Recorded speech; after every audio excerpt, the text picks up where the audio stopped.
Hello, everyone. I am here and honored to have a chat with Tony Whatley. Tony Whatley, he is the host of 365 Driven Podcast, author of the Side Hustle Millionaire, and founder of LS1 Tech and DV8 Motoring. And the reason I wanted to have him on is because he's so inspiring and motivational. He's actually a business mentor for executives and just like business coaches. Is that how you would describe yourself, Tony? Yeah, entrepreneurs and executives. Entrepreneurs. Yeah, exactly. Mhm. Okay. So go ahead and I would love for you to share your story. I already know it, but I would love for you to share with everybody else about how you got started doing what you're doing now, how you, and basically how you ended up writing Side Hustle Millionaire. What led to that? Yeah, so I've been a business owner since 2001 when created this online community for performance car enthusiasts. And we grew that to over 300,000 registered members. We had over 150 advertising accounts that made the multiple spin-offs to different verticals and doing different companies and ad buying and creative marketing agencies and website development companies and things like that. And I duplicated that effort. I created another website called performancetrucks.net for guys that like to race trucks. We already had the contacts in the industry. We already had the good reputation. We had the processes and systems and the people in place to scale. So we actually grew that one to 270,000 registered members within the next 2 years. Wow. And both those became multi-million-dollar companies. And I exited those in 2007 for multiple seven-figure earnout and buyout. So a private equity company acquired us.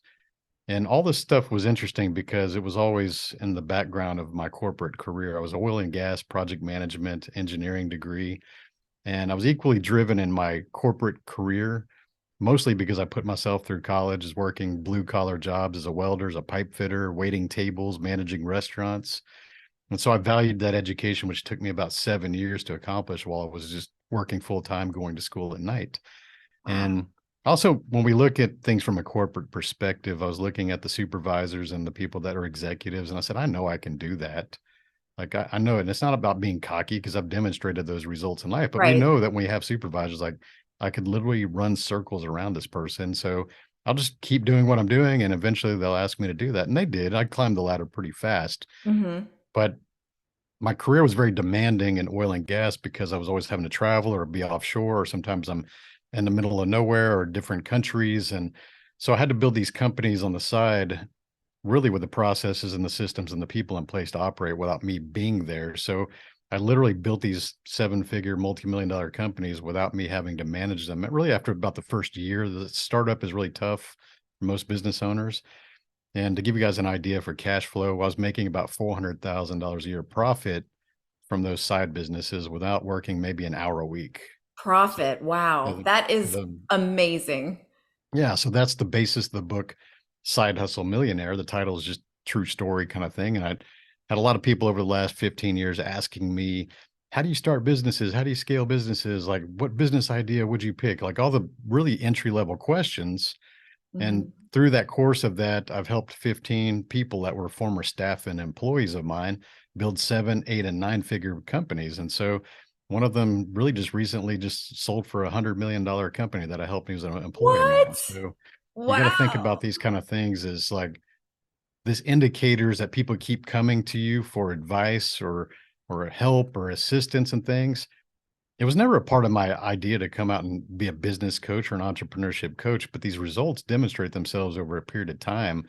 And when I was in 2015 and we were in the oil industry and it was looking at a downturn in the industry, they were laying off 25% of the workforce.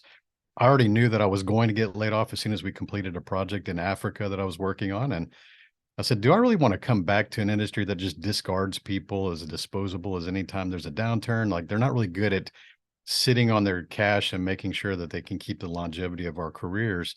Right. So you start to realize this is that your job, the job security people talk about is just it's false. It's a fake belief system because even this we experienced in COVID in 2020, Right. 2021, a lot of companies got shut down by the government.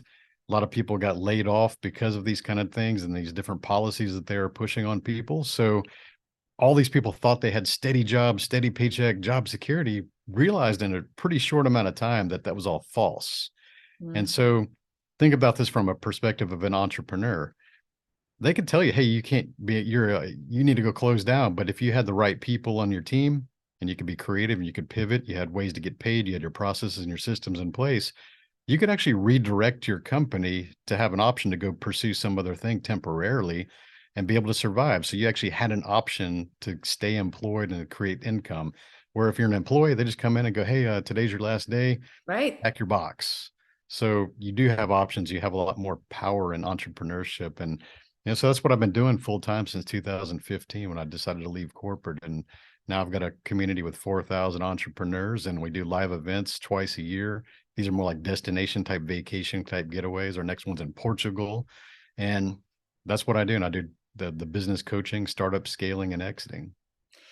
That is so inspirational. And I know what you mean about the indicators too. And that's kind of how I ended up falling into life coaching, and doing what I do. Is my whole life it was just naturally, people always came to me for advice. And I thought, yeah, I don't know, I just say, I guess I thought everybody was like that. And I would tell people like, oh, I mean, just no matter where I was, people would tell me their life story, open up. And I guess it's like a certain energy I project, maybe, that I am very open and I do love people. And so it just naturally, I've always loved helping people. All my classes were psychology. I just was always drawn to it. And it just kind of was the indicator, like you said, and just the next logical step, I think. But you are a wealth of information.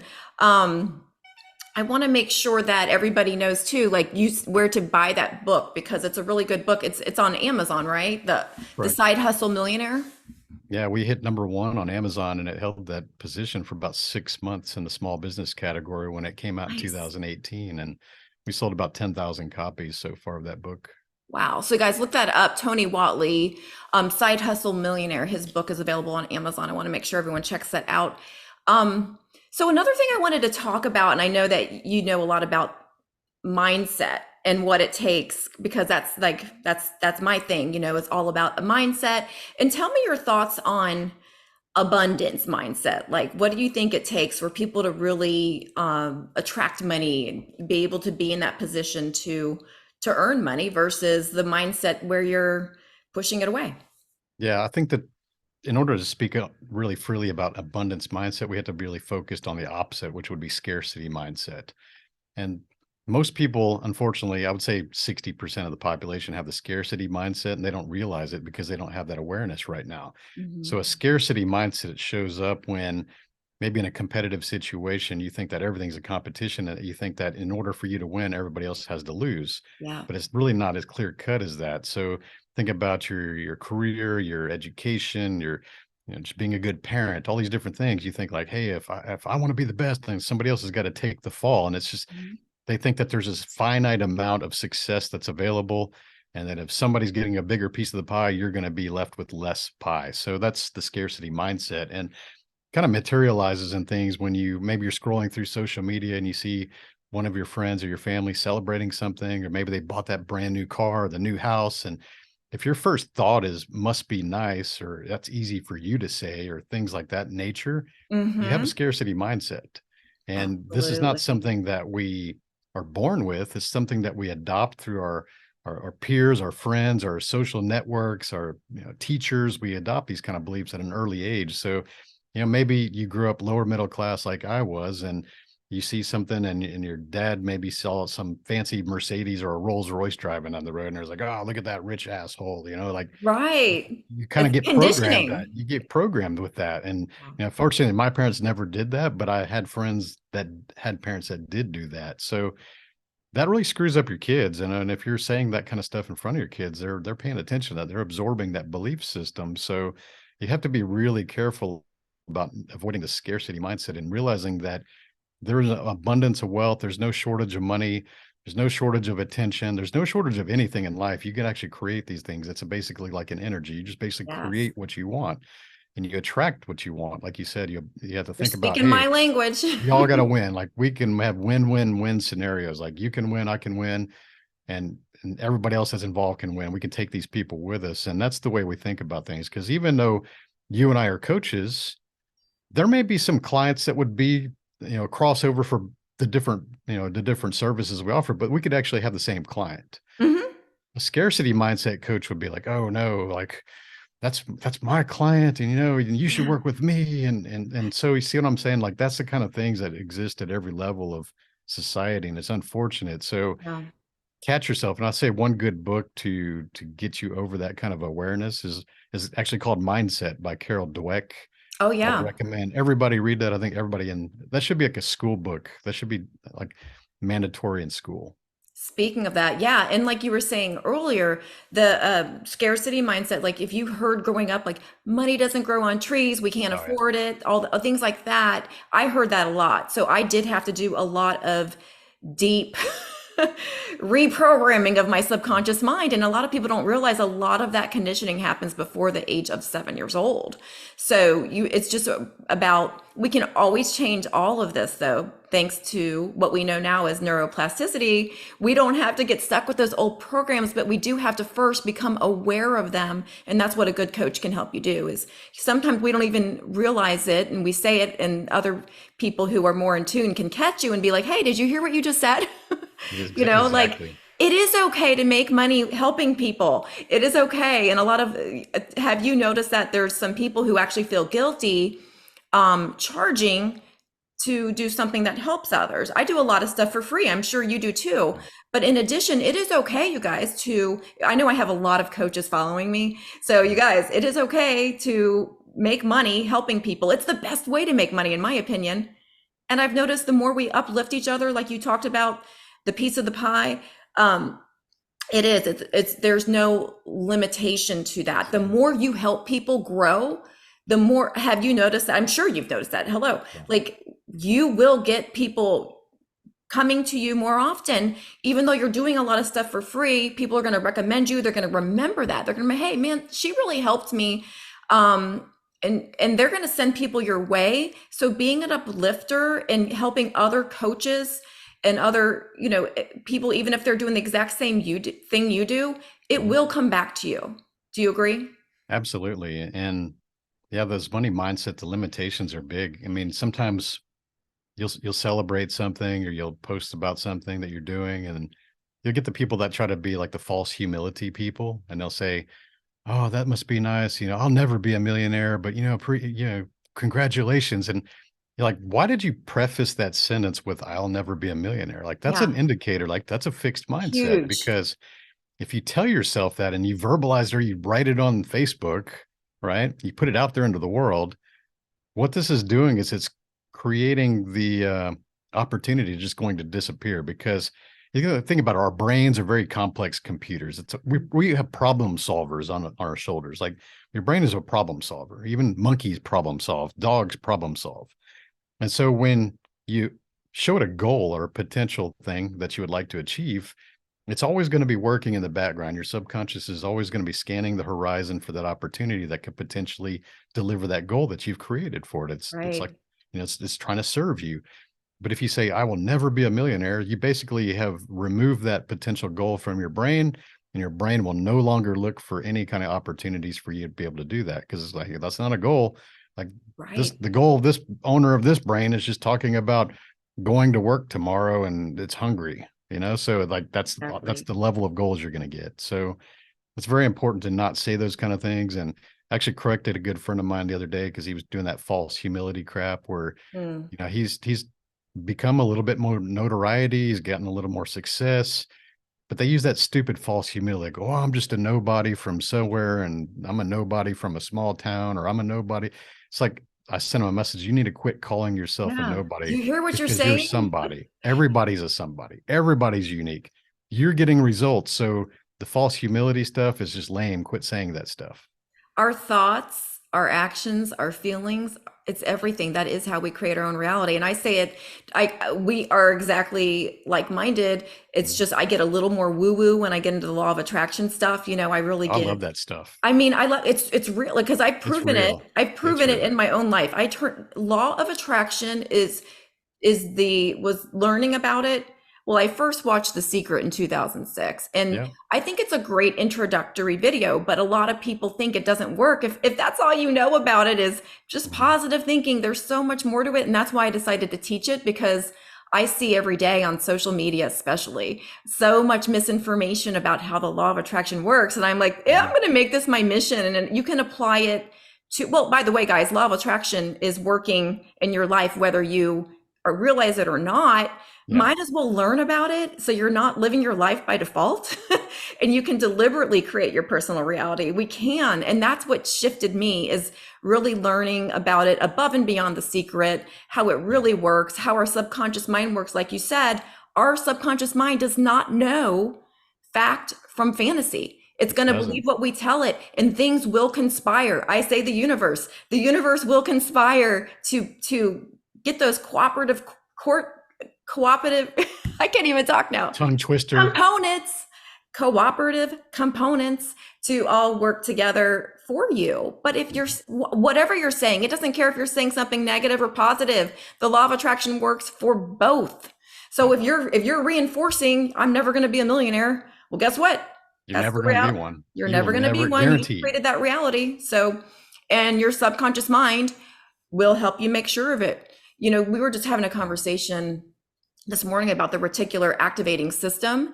And so, Powerful. right. So people will say, well, that's what the law of attraction is. That is a tool that we Hmm. were given. Our body is designed to help us attract things. And that's one of the tools that help. That doesn't mean the law of attraction and energy is not real. Energy is scientific. To me, this is science. This is Yeah. quantum physics. We are frequency. We are electromagnetic beings, and people just don't understand that energy we put out comes back to us, whether we realize Right. it or not. But if they start noticing, they're going to see that evidence throughout their day. Like, wow, I was feeling this way today, and this is what happened. I thought this today, and this, this is what, you're going to see what you really attract with your thoughts and your feelings when you really start paying attention. Law of attraction is much like you talked about science. We talk about things like gravity. Okay. We can't explain gravity. We can calculate gravity. We know that from our mathematics and our science and engineering, but we can't explain gravity, that force of Hmm. attraction between two things.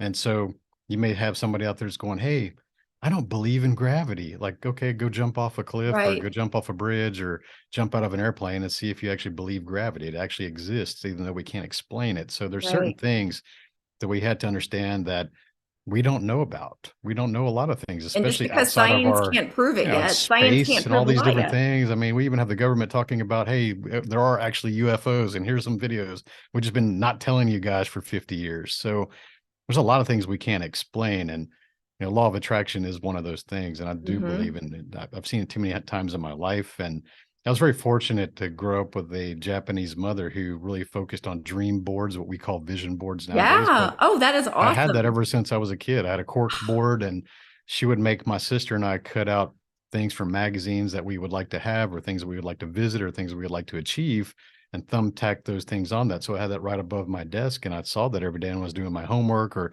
I was drawing pictures or building model cars back then. But I always had that, and I thought that was normal. And when I was probably in my mid 30s, I started hearing about this thing about vision boards. Vision boards was kind of the thing that was starting to become trendy. I was like, oh, what is that? And as soon as I realized, like, oh, that's the dream board that my mom had ever Yeah. since I was a kid. And so I started to wonder, was I odd or what? Because I thought everybody had that. And yeah, the answer is I was odd. I had that. And no, not many people, especially in the United States, have that. So Yeah. I think it's a very important thing. And it's visualizing the things that you would like to achieve. And a lot of the things that I've had on my vision board, even as a kid, even before college, have materialized in my life. And it's because we always look for those opportunities when we set the goals in our brain. Exactly. And that is very cool. Your mom was like that. My mom was also very open-minded and full Italian, and she introduced me to a lot of things like this. And and she had crystals and all that stuff, so I learned all about energy, and so I didn't know it was weird or odd. I learned from other people who've Yeah. thought it, like, been like, what are you talking about? But it was how I grew up. So I've always, like, I always have had friends who were able to, and I don't know if I attracted them, but this has been my whole life. No matter where I moved, I had a good friend who was psychic or a medium, and we're there. Mhm. That just means, you guys, it's not even that woo woo. You're able to read energy. There's an electromagnetic Yep. field, and there some people are more tuned in. It's Yep. like a radio station is the best way to describe it. And if you're more tuned in than other people, you're able to tune into stuff. And I think all of us have had that um happen to us where we've maybe thought of somebody and then they called. True. Everybody is has that ability. It's just some people have are more tuned in than others, and we can all develop that same ability actually regarding We energy. all have That's all that. it is energy. We all have that ability. Everyone has that. Think about Hmm. this. If you need a demonstration of this in nature, look at animals. Animals still use it every day. They understand who's a Yes. predator.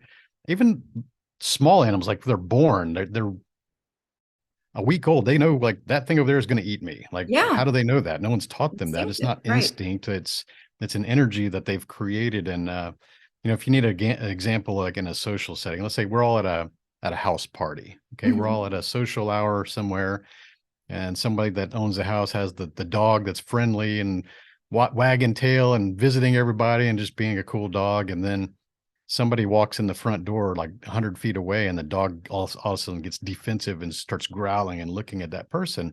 May not even know who that person is, but that dog knows like there's something wrong with that person. There's some kind of Yeah. energy that just entered the room. I've seen this too many times in my life where dogs are like just super friendly, and then all of a sudden they're like defense mode. Hmm. They're reading that energy. They have that sense. They're very keen on that. So we do have that, but unfortunately, through human evolution, with false security and false laws and things that we think are protecting us, we've kind of minimized that the receptiveness of that. And like you said, some people still maintain that. Well, and like we were talking about our moms, there's a lot of children who are really open and in tune, and they might even see things like that, energetically that other people can't see. Mhm. And they are told it's their imagination. So it's almost like Yeah, trained out of us it when we're is domesticated in a way, to be completely true. not tuned in when actually they were closer than we are to reality, I mean, another example. Have you ever looked in the news? You're watching the news, you're reading the paper, and they're talking about the crimes and the people that got arrested, and they show on the screen like a pedophile. Have you ever Mhm. looked at a photo of a pedophile and been surprised? I've never been No. surprised by what I saw. I'm like, duh, like there it is. Yeah, yeah, yeah, The that's creepy true. stare, weird, awkward mannerism, right? That's a really good point. And also your point about the animals when someone walked in the room and then so speaking of animals, you guys, I see an animal there. Yeah, awesome. This is TJ. He likes to visit during Zoom calls See, often. I spoke of animals and I Yeah. made TJ appear. Look how See? pretty he is. Say hi, TJ. So anyway, yeah, he joined us. Actually, we were talking about animals. And but yeah, I've noticed that with people, like when we're like you said, at a social gathering or something, a person can walk in the room and for better or for worse, either the energy can shift and Yep. just by their presence. And I don't know if everybody feels it as intensely. I do think some of us are more tuned in Mhm. to more, let's call it sensitive to energies instead of Yes. tuned in. And like I said, I think we all can develop it no matter who we are. We can develop that ability. A lot of it's about quieting our mind because we're so distracted. We aren't as tuned in. Like I get a lot of inspirational ideas in the shower. Why? Yeah. Because I'm not, well, I do think like water is I a think I conductor. think water has a lot to do with that. I do too. No, Yeah. yeah, as I was saying, I was like, water is a conductor of electricity, so maybe it's that. But Yeah. also, I'm unplugged, and I'm Yes. not unplugged a lot of my day. I'm either on the my laptop, on the phone, Mhm. on a Zoom. So I have been really making it a point when I go on walks lately to not bring my headphones, even if it's listening to a podcast that is really inspirational.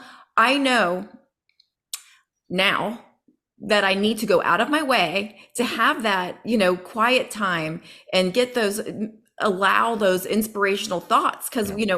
that's how you tap into them by quieting your mind. And a lot of us aren't tuned in simply because we have too many distractions throughout our day. So Yeah. that's another thing to work on. No, and you ladies listening or watching this, you guys have actually a finer system of understanding, like that sensitivity you talk about, like hearing or feeling things. Mhm. I think men, we've definitely been a little bit more desensitized because Trained out of it. we're also not thinking about threats. And women, my wife especially, she's been 100%. We've been together 21 years. she's been 100% accurate on every character assessment that's been negative, like our entire time together, where I'm always the person that gives people a benefit of the doubt and I trust people too much. And she's like, there's something about that person. Like you're going to find out. And it's whether it's a month or She's 10 right. years from now, it always comes true. So I quit, being defensive if she says kind of things. I just take her word because she's very good at that. And, for men, it's different because we just size each other up. We're like, hey, could I kick that guy's ass or could he kick my ass? And it's kind of more of a physical thing. Like, That's like, funny. so I don't feel threatened by this individual. Like I'm okay. Right. Where women Girls are have to be a definitely little not like bit, that. yeah, women are more about like, The feeling, that's a our threat or intuition, yeah, it's a our threat. intuition. You So, find that's threats. interesting is because I'm really good at reading people, but I always Mhm. also have this struggle where I want to believe the best. Mhm. So I ignore my intuition at times, but same as your wife, it always proves to be right. And I'm like, Always damn it, I need to just go with trust that. it. And, Just and, trust and it. instead of letting things play out just to find out, well, your intuition was right again. Yeah. Just Could have start to avoided trust that it. detour. Those you watching, just trust it because it's Yeah. usually right. It's usually telling this that feeling you're receiving is for a reason. Yeah, and to wrap up the law of attraction talk, like when you brought up gravity earlier, that's a great example and Mhm. something that I say always, like, since it's gravity's always happening, you don't get to wake up and say, I'm going to apply the law of gravity today. It's just going on. It's Yeah. just going on anyway. So, and like I said earlier, for better or for worse, the law of attraction doesn't only work for positive things. So if you're sitting around thinking Oh negative yeah. thoughts, and a lot of people don't understand, the feeling Mm. is more important than the thought, because you could sit there and say positive affirmations all day every day, but if you really don't believe what you're saying, your subconscious doesn't, it's not going to fly, right? And that's why Mm. I tell people to form it in a question, because when you ask, like, why am I so abundant, it's kind of like when you form it in a question, it kind of tricks your subconscious a little bit to start looking for, why am I so abundant? And it's more believable. And then it works more when you say it in the Mm. form of a question. And it's called affirmations with an O. It's a thing. I didn't I make like it it. up. Yeah. No. And so, sorry, my phone's ringing in the background. But yeah, if you do that and just try it for a while, you're going to get to that point where you can actually have your feelings match, or like Joe Dispenza would say, that mind heart coherence. Mm. And so, like, if they don't match, you're not going to be able to, really manifest your desires So, as quickly. You can put stuff on hold for a while until you get your mind and your feelings to be coherent, right? yeah. You definitely get more of what you attract, good and bad. And most people only talk about the good. So I'm glad you touched on the bad there. So if you're Works both if you're ways. going if you're going on social media and you're belly aching about something and you're complaining about something or talking about the drama in your life or the world is never treating me fair or I can't catch a break, if you keep saying stuff like that, you're never going to catch a break because you're attracting more of what you put out there. Yeah, that's the victim mentality. And I think Mhm. we all go through that. I Some. can tell you, like, in my 20s, I didn't know I was being a victim, but like when I was going through my divorce, I Mhm. definitely would tell my story, my victim story, over and over and over, and not even recognize the role that I played. We all play a role, Mhm. in the demise of a relationship, right? But I Yeah. just was like all about, well, he did this and he did this, and not, it was a victim mentality. Yeah. And we really need to get over that. If we want to shift our life, as long as someone did something to us, we're always going to be a victim. Mm. So we got to change that story and take personal responsibility for the role we played. And until we do that, I think it's really hard to be happy and create abundance in life, because we're always going to be, how do you create abundance from a victim mentality? You can't. I don't think Yeah. so. You can't I be didn't fulfilled create or abundance until I did turn that around. That's exactly right. yeah, I mean a good example of that. I'm sure if you put out the story, like divorce is very common. We can stay on that topic. So if you put that story out there, what happens? You attract a bunch of divorced people who come in and all dump their trash into your post and like, oh yeah, well that happened to me, this and that. And so Yeah. literally there's the law of attraction. You put it out there, Reinforcement. you Yep. attract more of that. It reinforces your story. Yeah. And, even if it's a true story, do you want to keep recreating that? Do you Or do you want want to to hang stay in around with that people that are doing vibration? that? I don't want to hang out with people that are doing that. Me either. And I think, a lot of that victim mentality is what, when I started drinking a lot back then because I didn't want to feel my feelings. I wanted to numb out. Hmm. And, until I realized, oh my gosh, the only way to really heal ourselves is to feel our feelings, Face it. recognize Yeah. them, face it, Face it. acknowledge it, but don't dwell there. We don't want to dwell there. We want to acknowledge them and get to that point where we can take that personal responsibility, Yeah. and we can, that with that comes the healing. Until you take responsibility for your own actions and your own decisions, choices in life, which if we got divorced, guess what, we decided to marry that person, so Right. Yeah. we Two played a different role. decisions. It's just We two different played a role. decisions. Yeah, even if We you're decided to start, we decided to end, right? absolutely, and some things are out of our control, but Yeah. we can't spend a lot of time worrying about things outside of our control because All humans are outside of your control. The only human you can control is you. we can control our own vibration. Exactly. That's it. I do believe, though, that we can influence the vibration of others with our vibration, For sure. For So sure. we do have an influence, but not control, but Correct. a slight influence. But Correct. I've been able to create evidence of that in my own life. And that's pretty fun to know. And that's something I love to teach people because it's a game changer. It is. It is. Having, mastering our energy, and, and even as a teacher of the law of attraction, I'm not perfect. It's something that I think people need to know. This is daily work. Every day I set myself up for success to have a good Mhm. day. I go to bed at a decent time, like, because if I don't get good sleep, it's going to affect my next day. For If sure. I have to get my exercise in. And when I say Yep. have to, um, You I, want I don't to. have You strict want to. It rules. defines Yeah, you. Yeah. it makes me feel better. Everyone needs to do their own things, whatever they need to do to raise their vibration, need to figure that out. Whatever is going to set your next day up for success, Hmm. and I know this is what your podcast is, 365 Driven, Yeah. is, about, setting yourself up for success. It's very motivational, and how people can turn their lives around and be their own. Don't compare yourself to others, but be your own personal best. If you compare yourself to other people, I I mean, think it's okay. I think we can say don't in a compare healthy yourself, way. but yeah, it's got to be constructive because there are good examples. Otherwise, we wouldn't have mentors or people we consider Yeah. our leaders. So definitely compare yourself, but also ask yourself if it's something that's reasonable and are you willing to put the work in to achieve that result? And if so, then definitely compare yourself. Right. You I'm know? 5 feet tall, so it would be crazy of me to compare myself, like my body or something, to some, in a swimsuit, to someone who's 6 feet tall Right. and 20 years old, and I'm 48 years old. That, don't Right. compare yourself to them. Compare yourself to someone who Yeah. is above you a little A bit. role model, like a real role model. Something that's Right. attainable for you personally, so that you're not depressed. The thing about this, I actually made a post yesterday. I said is the longer that you live by example, eventually someone will ask you to lead by example. And I think too many Ooh, people are always trying to skip to the leadership roles or become the influencer or build the audience, but they haven't lived by example long enough because eventually the audience or the market or whatever you want to define that as will ask you to be the leader of that because they've seen you demonstrate this over a period of time. And I'm talking about years, not months. right. And so it's important to think about how do I live and lead by example? And the easiest way to think about I can apply today, like in 2023, is we have all these cameras. I literally have all these cameras in this room right now. Yeah. We literally carry these devices in our pockets or our purses that have multiple like this phone has 4 cameras on it. So you got cameras, you got security cameras everywhere.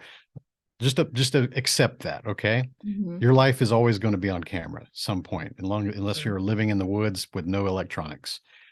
And that's good. Use this constructively. Okay. Just pretend you're always on camera. Who are you Love when that. the cameras are off? Like, who are you really?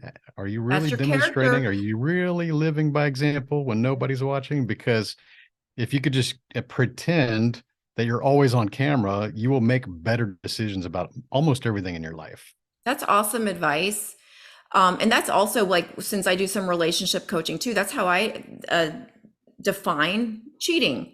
And Yeah. like you talk about integrity, is basically you're living integrity. Mhm. If you're doing something that that you couldn't do right in front of your wife or my husband or whatever it might be. If we're doing something knowing that that's living outside of integrity, and if you shouldn't really be with someone who has different values than you, like if No. you're really like, I'm going to watch porn every day, that's my jam, when you're don't marry someone who's anti-porn. It's Right. just because there's going to be that conflict and it's not Yeah. going to work out. Marry someone who's has the same values as you, so you Or don't the core values have don't to lie to align. them. Don't lie to Yeah, the them and core say you values don't have to like it when align. you do. And it's, I see a lot of people in my space and your space that I'll call them out. I'm not going to say names, but I've got friends that will post their sweaty session at the gym or something, right? Or they'll be posting some kind of content related to fitness, but I don't really see them be getting any more fit. I'm talking with these period of years, right? It's like you're not getting any more fit, and you're not getting any stronger. So like, what are you doing? Are you just there to create content to say you go to the gym? Because if you've been going and really doing the work like you say you're doing, we would definitely see results by now, I've right? heard about that. I've heard that there's so people who like work at gyms will Mhm. say, well, they will tell you this, that they have people come in, set up cameras, do a little, they don't really work out, they're just Just social filming and media. Yeah. leave. Yeah. I'm like, people really do that. They're like, They oh yeah, do. oh They yeah, definitely they do. do. They're just getting their shots and leaving. And I think that, like we talked about this earlier before we started recording, is people will feel that energy if you're being Yeah. insincere. If your intention is not truly to help people and you're just all about the money only, Mhm. it's okay. Like we said, it's okay to make money helping people, but if that's your intention is only money and you're Yes. not really trying to help people, you're not being authentic, that comes through. That is going to come through. Your energy will be Yeah. felt by people. And I mean, good luck getting clients, you know. Yeah. Yeah, That's how it's I feel true. about it. It's a, we call that in sales like the commission breath. They can smell it right away. And it's, think about money. To me, it's a result, it's a score, but it's not the objective. Think about Hmm. if we apply this from a sports analogy. Like if you like football, like the goal is not to win the Super Bowl. The goal is to win every game and every play. Yeah, And so you practice the plays over and over and you execute until you can't get them wrong. And that's the goal. It's like, hey, every play we call, we want to make sure that we're running the right routes, you're making the right blocks, your timing is on, and I'm passing it the right way. Okay. That's what we're really focused on. And if everything goes well, you win the game. And if you win enough of those games, you eventually get to the Super Bowl and maybe you win the Super Bowls. That's like the long term, like maybe that happens. Cool if we do everything right. So too many people get into business focusing on the money. And yes, like you said, their intentions, the money, they're chasing the money. That's all they can think about is the end thing. They're not willing to focus on what's really important, the plays and the actions and doing the right steps and being patient and delivering the results and the consistency over a period of years instead of months. Everybody like half-asses things for 3 to 6 months and they quit because it's too hard. Like yeah, that's a terrible sign. And so focus on what you're doing, the value you're creating, the impact that you're creating, the people that you're serving, and the money will come. It just takes time. exactly. You don't have to chase it. You don't have to chase it. People will be attracted to you because they're Yeah. like, man, this person has something that I want and I want to learn. Like we talked about earlier, Mhm. don't be a hater, but Mhm. study those people. Study them. Yeah. Like what are they doing? Hire a coach. I've hired coaches. Have you? Oh yeah. Yeah, like I A don't know lot. any coaches who haven't. How can we expect people to hire us if we haven't hired coaches Well, ourselves? If we don't believe in it, you're not what we're investing in selling. the process. Yeah. Exactly. I mean, the most Yeah, I've I've ever hired spent in coaches. 1 year on coaching is $100,000. Whoa, okay. So you're spent a Yeah. lot more than I have, but that's Yeah. great. But You have but more to uh, spend than I have as well. So, but it also comes back. Like if you're making those high level investments, you can also learn a lot more things and have a bigger network where you can demand those higher rates. but I've also been burned though before, Oh, for sure. because For not sure. all coaches are equal. No, absolutely. Like for me, my criteria is like if I'm finding a mentor or a coach, I look at their long-term history, not their short-term history. Yes.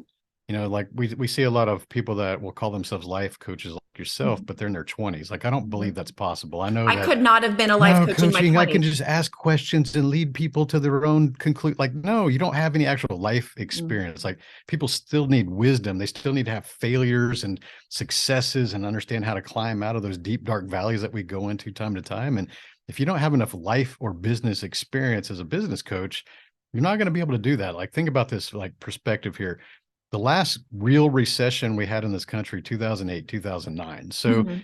if you weren't even in business 14, 15 years ago, then you've never pulled yourself out of a recession as a business owner 14 True. years ago. And so why would I go hire a business coach right now that has never been in business except for the last 5 years, right? They haven't even seen a recession. It's easy to make money when the tidal wave's climbing and everybody's riding the wave. So Hmm. that kind of perspective is like, what have they done? And also, one for me is I don't hire a coach that became rich because they're a coach.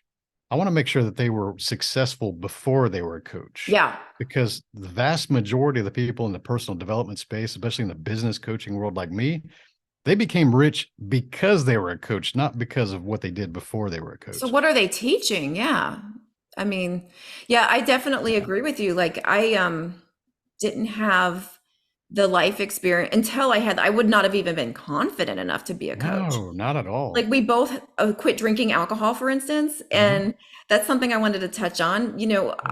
I feel like that's what qualified me. Like more, of course, I have the education, college education. I have a lot of that.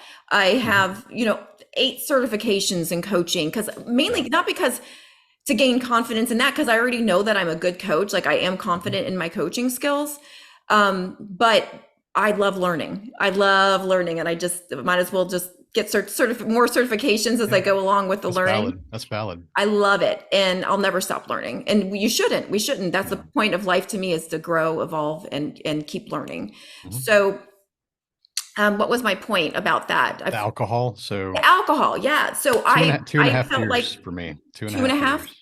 Mm-hmm. So I'm going on 4 years here, September 8th. And I don't do the thing where I count. I just know because I was out with Yeah. my girlfriends, and they're twins, and their birthday was September 8th. And Yeah. that was, I remember saying, this is like I shifted. I knew that I knew that I knew this is the last time I'm going to drink. It's just not for me anymore. Like I was Yeah. done. And I did have an energetic shift about it. And a lot of times, I don't know how many, I know Joe Dispenza has said maybe these exact words, but nobody really changes until their energy changes. So Mm. I felt that, like, and I feel like I had raised my vibration to the point I was no longer attracted to these lower level substances. Alcohol is a Yeah. low frequency substance. It just is. And even if I only had one drink, the next day I was not as high Yeah. vibing, to say it. I think when we're younger, we process alcohol a lot easier. And Yeah. because even when you're in your 20s or even in your early 30s, you can go out and drink all night long and do stupid crap, and then you're fine like by lunchtime the next day. Yeah. Let's do Or it again. you go eat your 3 a.m. IHOP dinner, and then you're like good to go. Like I Yeah. can start drinking again. Never So it's gain crazy. weight. Never gain weight. It's crazy what you can do when you're young. But I know. I miss I that. started noticing probably around age 40 that it was the trade-off just wasn't worth the enjoyment. I do love a Exactly. good bourbon. I do love wine. My wife and I, we travel the world, and most of these are wine regions because she still loves her wine. And I'm not judging people that drink still, Yeah, but true. for me on a personal level, it had nothing to do with alcoholism, because I may have had one drink a week or two drinks a week. I was just a social drinker. I didn't really drink at the house ever. And Oh, I so drink a I little just bit more than realized you. like I would just drag. I would be mentally in this funk, and I would have a cloudy mind, and I couldn't really think quickly. And that was just from having like two good glasses of wine or two really Yeah. top shelf bourbons the night before. I was like, why am I doing this to myself? And so I'm a high performance coach. I help people become high performers in all aspects of their life. So I'm also a car guy. And most high performance cars, you had to put premium fuel in those things for them to operate and make sure they run properly and they can Ooh, perform. I So love that analogy. why am I going to go put 87 octane in my high performance car and make it run like crap and maybe even blow the engine because it's not the right fuel octane for that engine? So, That why is are a we putting great this crap analogy. into our bodies? I mean, you see all these people out there that are like, they're like bragging about all the self-destructive things they do, and they're trying to be leaders about people. It's like, oh, it's like, oh yeah, we did these drugs, or I smoked a lot of weed and got super high. And it's Yeah. like, you're not doing that for medicinal purposes. You're doing it because you want to buzz. I'm not stupid. It's like, if that's you, cool, but like you're still being self-destructive. So I started looking at things in my life that were potentially self-destructive, and really you start to realize like I'm kind of a hypocrite if I do that. Yes. I felt like until I quit drinking, I wasn't living in integrity. And I actually Yes. one of the certifications, how you just add on a niche, and I was like, oh, addiction recovery sounds really good. I didn't feel like I had an addiction. I No, you felt like don't. I'm just going to help other people with their addictions. And the more I learned about it, and then there's a really good book called Alcohol Explained by William Porter. Mhm. And same with him, like he wrote the book. He was just trying to figure out why he couldn't sleep at night. He was like Googling Mhm. and then realized it was the alcohol destroying his sleep. And then he Mm. realized all the other things that alcohol does to your body that, I mean, they don't advertise. Like you find out. So like literally all of my issues that I thought I was an insomniac, actually, it was the alcohol waking me up in the middle of the night because it Mm. creates all these stimulants in your body because you're introducing a depressant. So then your body does this natural thing. It creates stimulants to counteract that. Well, about 4 to 5 hours after your last drink, guess what?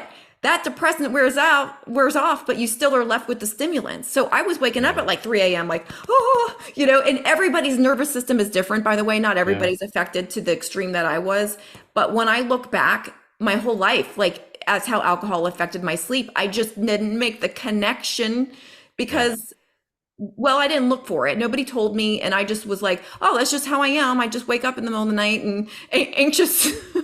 Well, It's it's the alcohol physical is like pouring things. gasoline on anxiety. It really It is. is. It's a physical things. I mean, even the inflammation, because your Yes, body, because literally alcohol is a poison. Like, you it just call it is. what it is. And so Ethanol. your face will be puffy. And the weirdest thing about this is that when I was drinking, even though I was physically fit, my face was puffy, Me too. and you couldn't see my jawline as good, and I just kind of had like extra weight on my face. My face looked wider. If you look in photos from back then, your face looks wider. And some of you are listening or watching this, and you're thinking like, "That's weird. Like, there's no way. Like, I couldn't be that much different." But yes, you can. You can definitely look a lot more different when you remove all the processed foods and alcohol and poisons from your Yes. body.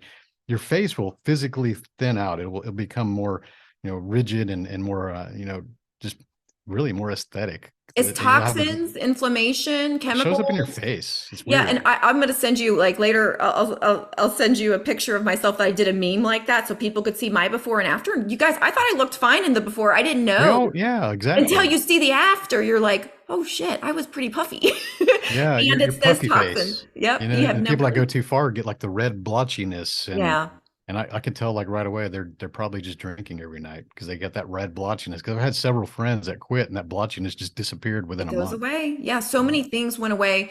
Ladies who are watching, it imbalances your hormones. And Mhm. like I'm 48, so if your hormones are already whack in your 40s Mhm. anyway, and then you're like saying, "Oh, well, this is just how it is to be premenopause." Well, maybe not. No. Maybe you're doing something to contribute to the wackiness, so Yes. and you made a good point about processed foods as well. That's another Mhm. good way to set yourself up for success is, and when I was puffy, I was working out every day. I Yeah. actually worked out a lot more than I do now. Yeah. And you may be physically fit is what I'm saying, but we I'm know more like fit. but you get these joint aches and you get these weird stiffnesses and things like that, and you Yes. just think, oh, it's old age. It's not. It's a lot of to do with your diet. I feel so much younger at 48 than I did at Yeah. 38. I can tell you Same that for here. sure. I'm physically And stronger than I've ever been in my life, and I've been an athlete all my life. wow. Yeah. I mean, So, and that's something that, nobody's judging you if you enjoy drinking. By the way, no yeah. one's going to quit drinking some if they still enjoy it. If you still love No, it, you have no no. motivation. I think that I kind of am glad I'm a little bit vanity got me because Mhm.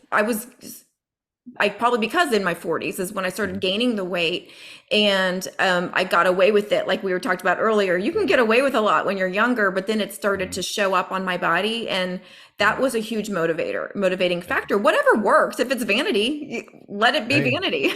just realize that if you're still eating crap and you're drinking crap, but you still want the edge, there's an edge available for you. Absolutely. And I love that. And that's like all about like setting yourself up for success. So I've taken up so much of your time. I'm gonna ask one more question and then I All right. will let you go after that. So what do you think, before we started recording, we talked a little about like what they teach in school. What Mhm. classes do you think that should be taught that aren't, to our children? So they're not indoctrinated with, certain things and that they have the actual education that they can apply in real life. Yeah, the two topics or the two curriculums that are actually missing in public schools and even some largely in the universities, even though they call it these things, to Mhm. me is real leadership and Oh also yeah. entrepreneurship as an option because I get it. Not everybody's meant to be an entrepreneur. I think everybody can be an entrepreneur if they understand the pros and the cons and understand what the risks are between them and understanding the risk tolerance.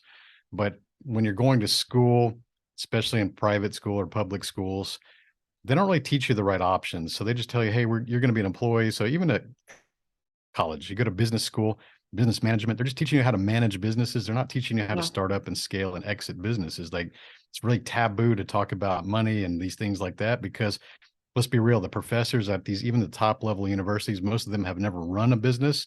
Most of them have never owned a business. And most of them have never exited a business because people like that are very wealthy, very successful, are not going to go be a professor at a university. So it's very Right. uncommon to have those kind of people teaching. So why are you learning? Why are you paying 50,000 a year? Why are you paying 100,000 a year to go learn from people who have never applied the things they're teaching? So the other thing is big on leadership. I think public schools should have actual leadership. I felt like this is something that I missed out on or I didn't get the opportunities on because even when we're kids and they talk about leadership and you should be a leader, we all know that the cliques got picked, right? It may be the legacy last name of your small town. Like your dad's a famous attorney in town. So the kid or the daughter or the son is going to be the team captain. And we saw this nepotism and favoritism that just Hmm. applied that some of these kids weren't even like the leadership character. They weren't the right type of personality. They were just, Right. hey, you're the leader. Hey, you're a leader here and you're a leader here. So they got positioned in the leadership. So Exactly. for the rest of us, we're like, well, what about us? Like, how come we can't do that? Why, what's going on here? So I think if I were able to build a school curriculum and a public school, I think this is where it belongs because it's access to more people, Hmm. actual leadership for every single student in that course. Teach Yeah. them the skills, the confidence, speaking with influence, communication, understanding the dynamics and the psychology of people, understanding the different motivators that everybody has, how to speak to people to get the most out of them.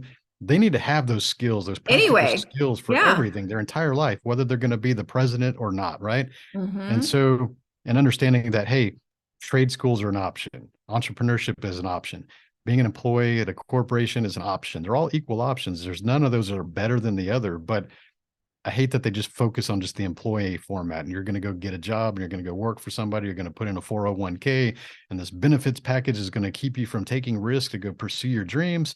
And so that's one of the big things I think about is like so many of you guys are out there putting your dreams on hold for a 401k package, Or like, shitty like healthcare. a shitty healthcare package, like your benefits package is keeping you from your dream. Like really that's all it takes. Like think about what your dream is worth Hmm. financially, emotionally, fulfillment. Like, what is that worth? If you were to put a dollar sign on that dream of yours, and it's probably going to be in the millions of dollars. Let's be real. You're going to put that on hold for 10, 20, 30 years because of a Yeah. benefits package and a crappy salary that's dished to you. You're going to raise your hand every time you need a 3 to 5% inflation increase in your salary to make your bills. You're going to get happy whenever you get a 10% promotion at that company. Like these are all bullshit numbers that people don't realize. Like when you go into entrepreneurship, you get to control that kind of stuff. You get to put the input in, create the output, and these 3% raises and the 10% promotions and stuff. It just The sounds like little so carrot they're sounds dangling. so like such garbage. It sounds Yeah. like such garbage. I remember having to negotiate even at a high level salary. I was negotiating to make $100 an hour. That's a $200,000 salary. Like $100 an hour. I make 10 times that Yeah. nowadays. 10 times that. And Yeah, I don't have to negotiate with we're anyone but me. taught to have, or we're taught to be in cubicle world and have these small lives, right? We're Yeah. really almost trained, conditioned to think small, I believe. What do you think Raise your about hand, raise your solo? hand, raise your hand. That's where it starts, right? What about solopreneurs? Like I don't consider myself an entrepreneur because it's just me. I'm self-employed, but I don't have any employees. What do you think about that as an option? Because I mean, and I'm going to talk to you later, by the way, of course, because about scaling my business, because maybe I do want to do more. I don't know. Like, I'm not sure because right now I'm pretty happy being, on my own and not having employees. Because as we know, that adds a lot of Stress. stress, Employees, the issues. main source of stress is employees. I know. So maybe I'll be just grow what I have going on now. But what do you think about that? I mean, that seems like a good option for a lot of people. Yeah, I think solopreneurs realistically can get to a company that's probably 1.5 to 2 million in sales revenue top line. So you could build a company as a solopreneur and still earn, I don't know, 200,000 to 500,000. I think that's kind of the sweet spot. So you had to really start to think about, hey, once I hit that 500,000 profit per year, as myself, or maybe I have a couple of VAs or just little support roles, no one full time, maybe even Hmm. contracting out some of the services. Like you can't do it Hmm. yourself. Let's be real. Yeah. But at 500,000, that's a pretty good lifestyle. I've done that for many, many That's, I years. mean, So most people don't even make 100,000 in a corporate no, I good think corporate job. 71,000 or something Yeah. this So, year. so the way you're talking is like a huge dream to Yeah, most half a people million. If you can make listening. half a million a year, don't be persuaded by all these people that talk about building $10 million, $20 million companies, because I've seen their P&Ls, I've seen their balance sheets. I earn more than they do. Hmm. They can have 100 employees. I earn more than they do. And I have a Right. lot less stress. And I can go to the gym in the middle of the day. I can go skateboard. Like as soon as we get off, I'm going to go skateboard today because I feel Nice. like it. The weather's nice. It Because stopped you raining. can. Because you And can. because I can. So Yeah. to me, freedom is the real flex. Don't get into the egos of chasing revenue just to feel like you're, defined as an entrepreneur. Because a lot of people get into business space and we're competitive. We are competitive. You're competitive. I'm competitive. Mhm. And they think that if I'm only earning $1 million in my business, that I'm just somehow not as good of an entrepreneur as someone that's making 10 million in their business. And it's just not true, because there are $10 million businesses out there that lose money every year. So they're Yes. literally, the food truck guy on the corner at the ballpark is actually a better entrepreneur profit wise than the $10 million CEO with 100 employees. Absolutely. A lot of people don't So, realize that. so I quit that comparing yourself and chasing revenues for the sake of revenue, Hmm. because the truth is that we can scale all of these businesses, but you also got to scale your commitment and scale down your freedom and scale up your stress. Like there's a lot of levers that get pulled that create this cause and effect. So you have to be honest with yourself. Like, what do I want out of my life? What is my fulfillment? What do I need to earn? Do I enjoy Right. the freedom? Do I have extra time that I could devote to doing these kind of things? These are the real questions we should be asking. I'm with you on that. And you nailed it with the freedom thing because, you know, with when I was in corporate, my background's in corporate also up until I became self-employed about 6 years ago. I definitely, that's to me so much more important than the money. To me, Yes. like, I mean, I want both. There's nothing wrong with wanting both, but the freedom is if you make a lot of money, but you don't even have any time to spend it, then what's it all for? There's a lot of You don't have those. time to go on vacation. You don't have time to be with your There's family. a lot of those. Like I know you had that in your background where you said you Yeah. missed a decade that you feel you didn't really miss a Yeah. whole decade, but it I feel feels like I missed out a lot. I feel like I missed out a lot in my 30s. kids' And life. Yeah. so if you're out there watching or listening to this and you're that Younger. multi-million dollar company owner and you're stressed out and you can't even take vacations, then you need to talk to someone like me. Yeah. Yeah. And, on that note, you guys, I really hope that you tune into 365 Driven Podcast. That is Tony's podcast. Get his book, Side Hustle Millionaire. And where else? What's your website? Tell them your website. And I'm going to 365driven.com. 365driven.com. You can actually find all of his links on his website, he said earlier. Yeah. But I'm going to Yeah. go ahead and put all of those links below in the comments so you can also look there. Hey, it was wonderful talking to you. I'm honored that you took the time out of your day to chat with us and help motivate and inspire everyone watching. I appreciate you. Yeah. Appreciate the opportunity. It's always good to connect and keep doing what Yes. you're doing, because I know that you're doing some good things out there. Thank you so much. You too. And I hope you have a great time skateboarding. Will do. Enjoy your day.